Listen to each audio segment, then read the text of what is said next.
جيما أبا جيفار.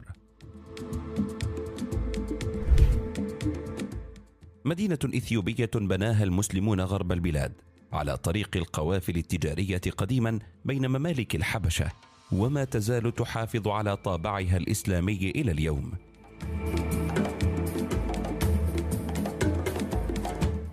تأسست المدينة في القرن التاسع عشر وسميت جيما. بلغت أوج ازدهارها التجاري في عهد الملك أبا جيفار الأول، اتخذها عاصمة له وشيد فيها المساجد والقصور حتى سميت جيما أبا جيفار.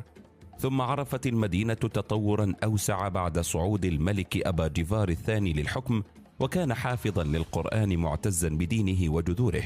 درس التوحيد والفقه، وعرف بحبه للإسلام والعلم والعلماء، وبسياساته التنموية اللافتة التي حولت جيما إلى منارة ثقافية واقتصادية. وقيل إنه كان